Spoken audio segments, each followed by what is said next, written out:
I think we are. So welcome back. I certainly hope your breakout room opportunity was valuable. I know that the session I was in, there was a lively discussion around a large variety of topics, and certainly want to thank everybody for sharing. In terms of the all of the facilitators of those breakout sessions, so thank you. Are any of you willing to perhaps share or debrief for a few minutes some of the key themes that came up, some of the key ideas that came out, or perhaps the biggest takeaway from your discussion, and anything that you'll be putting into action moving forward? So maybe I'll start with the curriculum session first. Amber.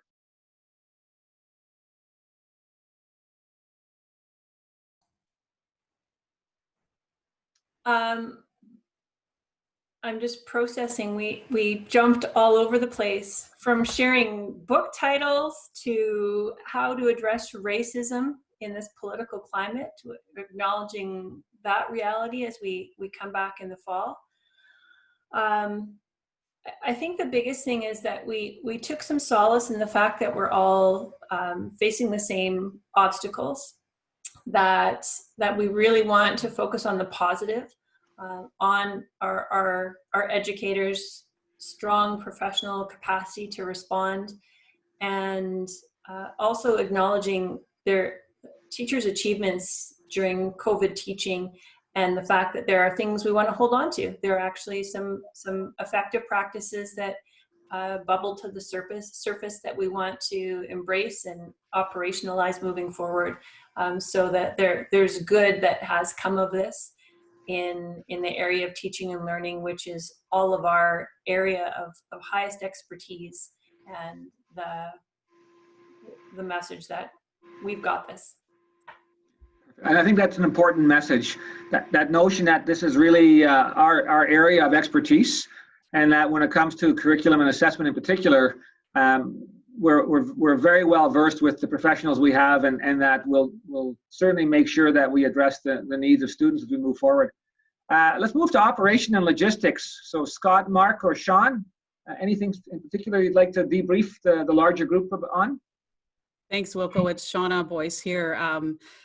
We feel like we just sort of got going into a deep conversation, and then the little message came up that said we were going to get kicked out. So, but I think the key message for us was around managing expectations, that cohorting is not absolute, and we need to make sure that we communicate out to all of our stakeholders exactly what we can and can't be expected to do. And I think that we had a number of ASBOA members and CAST members in the room, and really the key message there that this is a team approach, that we all have different areas of expertise, and we need to rely on every one of those areas if we're going to get ourselves through this in the best way that we can. Thanks, Shauna. Now let's move on to safe and caring and respectful learning environments. Mike?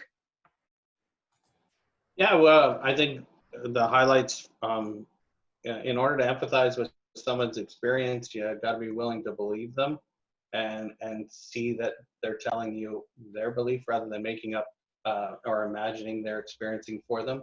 When it comes to staff, to students, and to parents, we've all experienced something different, from temporary layoffs to maybe abusive homes to those sort of things. So starting in September, it's go low and go slow and meet people where they're at, really focusing on that face-to-face connection and how do we get it back, with a focus around happy staff makes happy classrooms, and looking after their anxiety and mental health, which I believe will be the biggest factor in all of this, will really impact how we co-regulate kids based on adult behavior. And so if we can make it safe and a way to move it forward, where a staff have bought in, it's a game changer.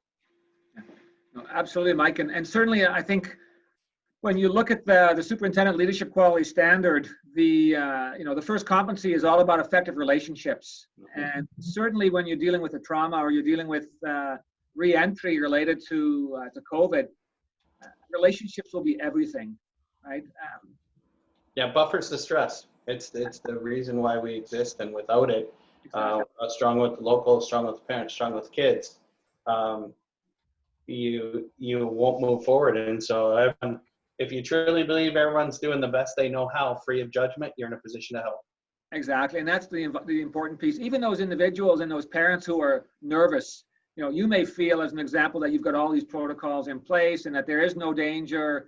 But ultimately, you need to be able to recognize and understand that people are coming from a genuine place, and that place is their reality. And you may not necessarily understand the rationale behind why they feel or believe certain things, but it's important to respect that and to accept that and to work with them where they're at. And I think it becomes a long way as well to talk about the fact that this is new for everybody, and that being open and transparent and open to feedback and listening, for many people, obviously you can address some of their concerns by simply taking time to listen to their perspective. So, in the history of education, I don't believe we have arrived at a time where we need to be more vulnerable.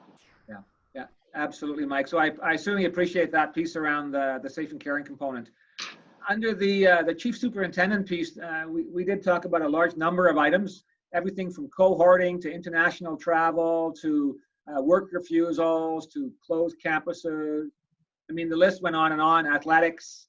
And I think it just goes to show, right, that the breadth of topics that are of importance to people right now is huge, and that everything we do is on the table for review in terms of what should and be best practice and how do we implement that. And ultimately, I think as system leaders, that's certainly our core work, right? I mean, when you look at the standard, it's all about analyzing context, looking at the context, deciding what decisions you need to make, what leadership skills you need to implement to get optimum learning and student safety.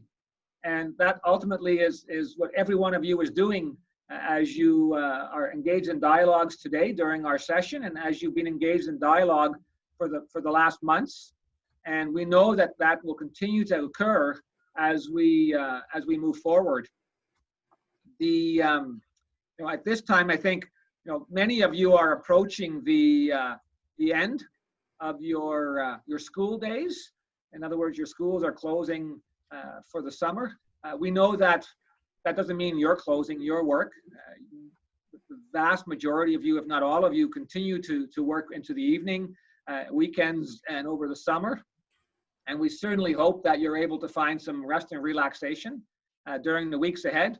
Hope that you'll be able to spend some time with family and friends in a altered system, perhaps with a bit more distance. But we talk about physical distancing and social connectivity. So we certainly would encourage you to do those practices. Thank you for everything you've shared over these last couple of hours. And just a comment as well. I do want to remind everybody that there is still a summer conference, a ASBOA summer conference. It's August 17th and 18th. The focus there will be, again, on re-entry, on workplace wellness, and it'll also focus on a framework of assurance. Obviously the government is shifting the accountability pillar, and I think assurance will be even more important as we move into the new year. It's not only assurance for learning, but it's assurance for safety and well-being for all of our staff and students. And so that will be a significant portion of the work that's being undertaken. Mike, I think there was a quote in here as well from around the summer conference that Mike McMahon out of Fort McMurray. I'm not sure if you want to maybe make a comment about what you've historically used that conference for, Mike? Yeah, so like every summer, and Sean and I've talked too, it's similar. Every summer we always go to summer conference because it allows us to take our month or whatever, or 3 weeks off, and then come back into summer conference and get our gears going the right way. We take the entire team, secretary, treasurer, everyone, there's 8 of us only, but we really use it to start to strategically plan of what it looks like. And this year, I think it'll be more important than any other year, as we don't even actually know what it looks like. I know the timing is 17, so it gives us about an extra couple weeks after the minister decides what plan you're on. We all vote for plan 1, but we'll see where that is, but then it'll at least get us the gears going the right way as we start to focus and say, where are we headed and where are we going, especially if we have to be flexible and nimble as we move forward. For me, summer conference it is by far the best one out of all of them, because it, as a team, building that relationship and moving it forward, it gets us going the right way. Perfect. I appreciate those comments, Mike. Certainly the Wilco, sorry, can I just, I know that you're winding up. I just want to share 30 seconds if I could. absolutely, Barry.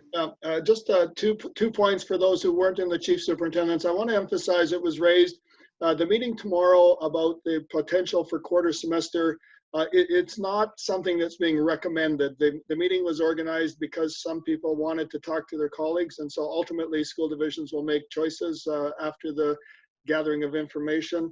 I think one thing that resonated as well that a number of districts are doing is they're asking their staff now to identify potential concerns they might have, and so that allows the division to perhaps address some of the things that a staff member might have as a concern to return back, assuming that we're coming back to scenario 1 or 2. It also allows that if there are no concerns expressed, to perhaps mitigate some people from making choices in the fall, saying, oh, well, actually, I don't feel like I can come back. So that was something. And the final point, I have copied all of the chat, and I will send it to Claudine, and then she will ensure that all of the comments in the chat will be forwarded to those who participated so that you can review at your time. Thank you to everyone who participated. And back to you, Wilco, sorry. No problem at all, Barry. I do want to make a point that Val did share the registration link for the summer conference in that chat. So if you're looking for where that is, it's certainly there.